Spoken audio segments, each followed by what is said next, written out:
बिस्मिल्लाहि वस्सलातु वस्सलामु अला रसूलिल्लाहि सल्लल्लाहु अलैहि वसल्लम। अस्सलाम वालेकुम। लाहौर रियल एस्टेट के यूट्यूब चैनल से चौधरी जमशेद रफ़ीक +92 322 422 062 28 फरवरी 2025। द रीज़न बिहाइंड के मार्केट में फिर दोबारा से डिप क्यों आया, हम लोग इसके ऊपर बात करेंगे। और टैक्सेस के ऊपर जो भी एमएनएसटी आ रही है वो कंस्ट्रक्शन सेक्टर के ऊपर है, ट्रांसफ़र फाइल्स और प्लॉट्स के ऊपर है, उसके ऊपर हम लोग बात करेंगे। और फेस 10 की जो लेटेस्ट प्राइस अपडेट है उसके ऊपर हम लोग बात करेंगे।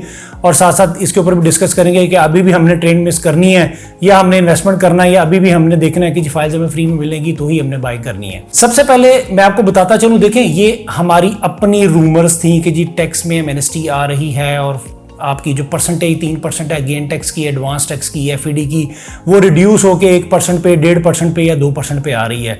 हालांकि गवर्नमेंट के एंड से ऐसा कोई भी ऑफिशियल अनाउंसमेंट नहीं था। मैं डे 1 से हर बंदे को यही चीज़ डिनाई कर रहा था, सर कोई इसका ऑथेंटिक प्रूफ है तो वो सामने लेके आए, अदरवाइज ये मनगढ़ंत बातें हैं, सोशल मीडिया की बातें हैं और ऐसा कुछ भी नहीं। अगर आपकी एमएनएसटी आती है तो जस्ट फॉर कंस्ट्रक्शन सेक्टर के लिए है, ट्रेडिंग के लिए नहीं है। कंस्ट्रक्शन सेक्टर के ऊपर भी किस चीज़ के ऊपर वो देते हैं, परसेंटेज के ऊपर देते हैं, कम करते हैं, ज़्यादा करते हैं, क्या चीज़ वो लेके आते हैं, वो सारी चीज़ें भी आनी जो है ना वो बाकी हैं। और मेरा नहीं ख्याल है कि कोई इतनी बड़ी न्यूज़ फ्लैश आएगी। देखिए मार्केट ने चलना ही चलना है, आप बाइंग नहीं करेंगे तब भी मार्केट चलेगी, आप बाइंग करेंगे मार्केट बहुत ज़्यादा अच्छी चलेगी। बट ये जो फेक रूमर्स है ना उसकी वजह से मार्केट में ज़्यादा जो है ना वो काम खराब होता है। एकदम से फेक रूमर्स आ जाती हैं, तीसरे दिन एफबीआर कह देती है जी हमारे एंड से तो ऐसा कुछ भी नहीं है, हम तो ऐसा कुछ भी नहीं करने जा रहे हैं। तो जिसकी वजह से मार्केट में एकदम से इंक्रीज आया और इंक्रीज आके डिप आया। बट बहुत अच्छी बात थी कि इंक्रीज आया। जिन लोगों को हमने लो प्राइस के ऊपर बाइंग करवाई थी हमने उन सबको एग्जिट करवाया, एक अच्छी प्रॉफिट टेकिंग के साथ हमने उनको एग्जिट करवाया। तमाम साइजेस के अंदर हम लोगों ने बाइंग करवाई थी, सबको एग्जिट करवाया। ऑलमोस्ट 75% क्लाइंट्स को हम लोगों ने एग्जिट करवाया, सिर्फ इस बेस के ऊपर कि आप सेलिंग करके पेमेंट को अपने हाथ में रखें, फिर दोबारा से मार्केट में जो है ना वो रिवर्स लगेगा, फिर बाइंग करवाएंगे। देखिए ये जो गेन आता था ना, ये जो 1 साल का गेन था ना वो 10-15 दिन में आ गया हुआ था, जो कि वर्थ नहीं था करता। अनबिलीवेबल सिचुएशन थी कि ऐसा कौन सा तेल निकल आया कि जिसकी वजह से मार्केट एकदम यहां से उठ के और यहां पे चली गई है। कोई सॉलिड रीजन नहीं थी। हाँ ग्रोथ होनी चाहिए, मार्केट ऑलरेडी डिप में थी, बट एक ये बहुत अच्छी चीज है। अब जितने भी फर्दर बायर हैं उनको ये आइडिया हो गया कि मार्केट में इंक्रीज आने के चांसेस ज्यादा हैं। जिस स्पीड से ऊपर गई थी उसी स्पीड से नीचे आई थी, बट अब फिर स्टेबल हो चुकी हुई है। देखिए ये करेक्शन आनी जरूरी होती है, ये एक्चुअल ग्रोथ कंसीडर होता है। ये नहीं है कि ऊपर जाए जा रही है कमर्शियल आपका 2.5 करोड़ रुपए को हिट कर जाएगा तो वो बबल ही बनना था, उस बबल ने ब्रस्ट होना ही होना था। बट ये कि मैक्सिमम 215 पे गया कमर्शियल आपका फेज 10 का, तो वो बबल ब्रस्ट हुआ और आज फिर जो है ना मार्केट नीचे आ चुकी हुई है।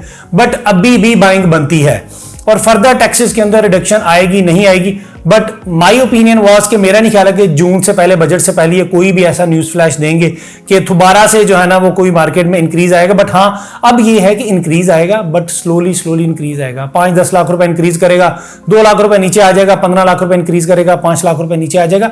ये अब एक्चुअल ग्रोथ है। अगर उस साइकिल की बात करूं तो अब मार्केट पॉजिटिविटी स्टार्ट हो चुकी हुई है। मेरी 2, 3, 4 पुरानी वीडियो जितनी भी देखेंगे ना, मैं यही बात बता रहा था कि 2025 और 2026 आपका मैक्सिमम पीक ईयर का ईयर होगा। मोस्टली क्लाइंट्स को हम लोगों ने बोला हुआ था कि आपने यहां पे आके आपने एग्जिट लेना है, बट उससे पहले ही उनको माशाल्लाह से बड़ा अच्छा रिटर्न मिल गया, हमने तब भी उनको एग्जिट करवा दिया। बट अब फर्दर जिनको भी हम लोग बाइंग करवा रहे हैं वो अपना टारगेट सेट करें कि 2026 के अंदर हम लोग एक 70% 80% गेन लेके हम यहां से एग्जिट लेके तो फेज 9 प्रिज्म में ऑन ग्राउंड प्लॉट की तरफ चले जाएंगे, विद ऑल ड्यूज क्लियर की तरफ चलेंगे। इन माय ओपिनियन कि फेज 9 प्रिज्म में बहुत पीक आ चुकी हुई है, उसमें इतना हाइप नहीं थी होनी चाहिए। देखिए 3-3.5 के बजट में तो आपको फेज 7 के अंदर प्लॉट भी मिल जाता। देखिए मैं गलत नहीं कह रहा, मेरी अपनी प्रेडिक्शन है, आपकी अपनी सोच है, अगले बंदे की अपनी सोच है। जब 3-3.5 के बजट में मल्टीपल ऑप्शंस आ रही है ना तो फिर phase 7 much better than phase 9 prism. But मैं फेज 9 प्रिज्म को भी डिग्रेड नहीं कर रहा, मैं फेज 7 को भी डिग्रेड नहीं कर रहा। बट देखिए जब एक 3-3.5 के बजट में, 2.5 के बजट में आपको फेज 7 के अंदर प्लॉट मिल रहा है जो कि ऑन ग्राउंड एग्जिस्ट कर रहा है, पोजेशन के अंदर है, मोस्टली एमिनिटीज आपको वहां पे मिल जाती हैं, तो आई वुड सजेस्ट कि आप फेज 9 प्रिज्म की जगह फेज 7 को कंसीडर कर लें, आप IVY ग्रीन को कंसीडर कर लें, आप फेज 8 के वाई ब्लॉक को कंसीडर कर लें। फिर वो मल्टीपल ऑप्शंस आ जाती हैं जहां पे बाइंग करना चाह रहे हैं, जहां पे फ्यूचर में आपका घर बनाने का प्लान है। सो मूविंग टुवर्ड DHL और phase 10 file prices, minimum prices versus maximum prices, फिर उसके बाद जो आज की प्राइसेस थी, अभी जो पीक आया था, फिर उसके बाद आज की लेटेस्ट प्राइसेस, मैं सबके ऊपर बात करूंगा। सबसे पहले 5 मरला की बात कर लेते हैं। तो 5 मरला मैक्सिमम 55 लाख रुपए पे गई थी, लोअर एंड इसका 24 लाख रुपए पे था, फिर ये अगर मैं एफिडेविट की बात करूं, फिर ये जंप करके तकरीबन को 4950 पे चला गया था और आज फिर फेज 10 5 मरला एफिडेविट की अवेलेबिलिटी आपको 38 लाख में, जबकि एलोकेशन आपको 35 लाख में अवेलेबिलिटी हो जाती है। 8 मरला की मैं बात करूं, मैक्सिमम 55 लाख रुपए था, लोअर एंड तकरीबन को 32-33 लाख रुपए था, फिर इंक्रीज करके तकरीबन को 50 लाख रुपए पे चला गया, अब फिर आपको 42-43 के इन बिटवीन की अवेलेबिलिटी हो जाती है। 10 मरला डीएचएल और फेज 10 मैक्सिमम 90 लाख रुपए पे गया था, लोअर एंड पे तकरीबन को 47-48 पे आया था, फिर इंक्रीज करके 72 के इन बिटवीन गया था, अब फिर आपको अवेलेबिलिटी तकरीबन को 58 लाख 25,000 के इन बिटवीन आपको एलोकेशन की अवेलेबिलिटी, जबकि एफिडेविट आपको 61-62 के इन बिटवीन जो है ना वो अवेलेबिलिटी हो जाती है। वन कैनाल की मैं बात करूं तो मैक्सिमम 1,45,00,000 रुपए पे, लोअर एंड पे एलोकेशन तकरीबन को 75 लाख पे, फिर दोबारा इंक्रीज करके एफिडेविट आपका 120 पे चला गया था, 125 पे चला गया था, जबकि एलोकेशन की ट्रेडिंग तकरीबन को 1,18,00,000 रुपए में हुई है और आज की डेट में एलोकेशन की अवेलेबिलिटी तकरीबन को 89 लाख से 90 के इन बिटवीन में, जबकि एफिडेविट आपको 95 लाख प्लस माइनस में अवेलेबिलिटी हो जाती है। दो कनाल की मैं बात करूं, मार्केट में पहले एलोकेशन की अवेलेबिलिटी इस वजह से नहीं थी, मैंने लास्ट वीडियो के अंदर बताया था एलोकेशन की अवेलेबिलिटी नहीं है, बट इस दफा दो कनाल एलोकेशन की अवेलेबिलिटी इस वजह से है कि जिस भाई साहब ने लोअर एंड के ऊपर बाइंग की थी 170-175 पे बाइंग की थी, अब वो एक अच्छी प्रॉफिट टेकिंग के साथ एग्जिट कर रहे हैं।